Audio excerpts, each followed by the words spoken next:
Hello everybody and welcome to today's assembly. Hi. Hi. Let's start with our song, reminding us we're looking in the Bible. Let's open the book. Let's open the book and take a look. You never know just what you're gonna find.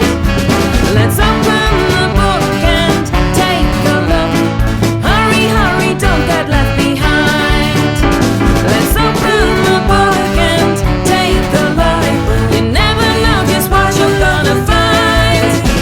Let's open the book and take a look. Hurry, hurry, don't get left behind. We've heard about several small people, children like you, who were used by God to do big things. You remember David, the shepherd boy with a sling? He wasn't at all afraid of the great big giant Goliath, was he? Well, today's story is about a little girl.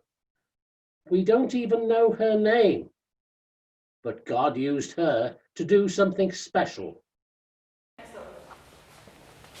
Hello. Hello, boys and girls. Oh, you're in the story today, aren't you? Yes, I am. Isn't it exciting? Nothing exciting usually happens to me Oh, why is that? because I'm not very important. I'm just a servant. A servant? But you're not old enough to go to work. I'm only 8, but my family's very poor and they sent me to work for Commander Naaman. And what do you do at his house? Oh, I scrub the floors, I wash the pots and the pans. And is the commander kind to you? I'm just a servant. I'd never dare to speak to someone so important as the commander. Well, only if I really had to. Oh, I can hear the cook calling me. I'd better go now. Bye. Well, we'd better open the book and find out more about Naaman and this little servant girl. Naaman was a soldier. Not just any soldier, but the commander of the king's army. He was an important man, a very important man. Each day, Naaman would inspect his troops. He made sure they were smart and ready for battle. One day, as Naaman was putting on his uniform, he noticed 3 spots on his face. Naaman froze with fear. He knew what these spots meant. He had a very serious illness. Oh no! I don't believe it! It can't be! Yes, I have seen these spots before on some of my men. I have leprosy! Oh, what shall I do? I will not be able to command the king's army anymore. And why does this have to happen to me? Now, Naaman and his wife had a very unimportant servant girl. She felt very sorry when she heard about Naaman's problems. She wanted to help him. Excuse me, sir. Could I have a word with you, sir? Yes. What it is? Can you see I'm busy now? Back in Israel, sir, where I come from, there was a man called Elisha. And God uses him to make sick people well again. Please, sir, go and see him. He'll help you. I don't see how anyone could help me with my problems. But yes, it's worth a try. Naaman set off for Israel to see God's servant Elisha. Because Naaman was such an important soldier, he expected a big welcome. But he didn't get it. Elisha said, Go and dip in the river Jordan, just down there, and 7 times you need to wash yourself, then you'll be well again. God will help you.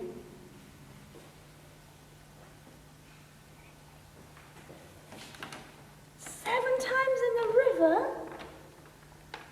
Me? Dip 7 times in the river Jordan? Not on your life. Does Elisha know who I am? The king's commander, and I won't even dip my big toes in that filthy water. At first, Naaman wouldn't change his mind. After all, he would just feel very silly. But then he thought about it. Well, I suppose it's worth a try. I know Elisha won't change his mind. Yes, all right, I will. So, Naaman dipped once. Twice. Nothing happened. 3 times. 4 times. Still, the spots were there. 5 times. Naaman could feel himself getting very angry again.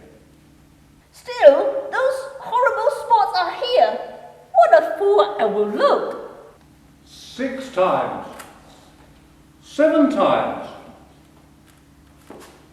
When he came up the 7th time, spluttering and shaking, the spots had gone.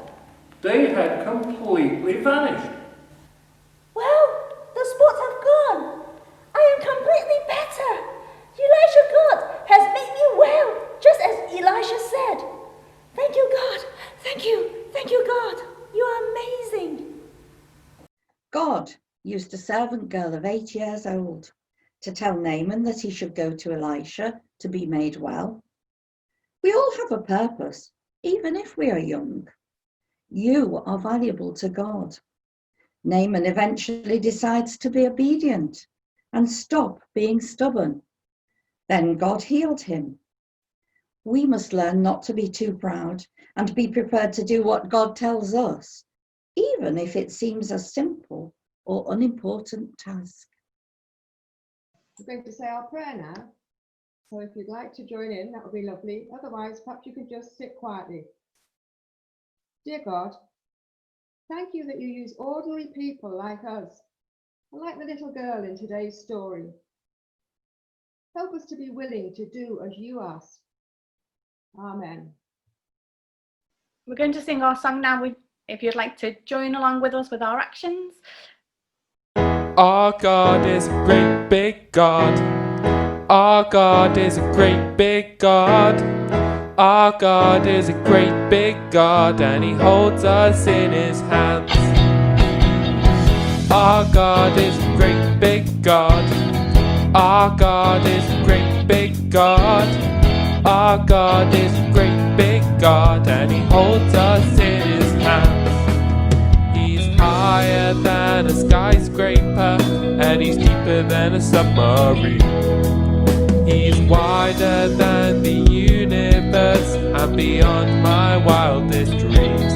And He's known me and He's loved me since before the world began. How wonderful to be a part of God's amazing plan. Our God is a great big God.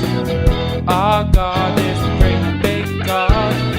Our God is a great big God, and He holds us in His hands.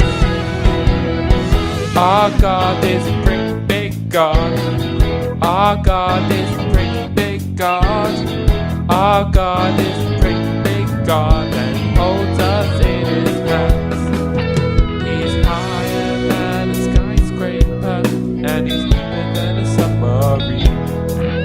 He's wider than the universe and beyond my wildest dreams. And He's known me and He's loved me since before the world began. How wonderful to be a part of God's amazing plan. Our God is a great big God. Our God is a great big God. Our God is a great big God, and He holds us in His hands. Our God is a great big God. Our God is a great big God.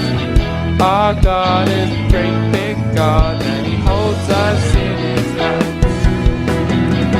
Our God is a great big God. Our God is a great big God. Our God is a great big God, and He holds us in His hands. And He holds us in His hands. And He holds us in His hands. And He holds us in His hands. Thank you for watching today. Hopefully, we'll see you again next week. Bye. Bye. Goodbye. Bye, everybody.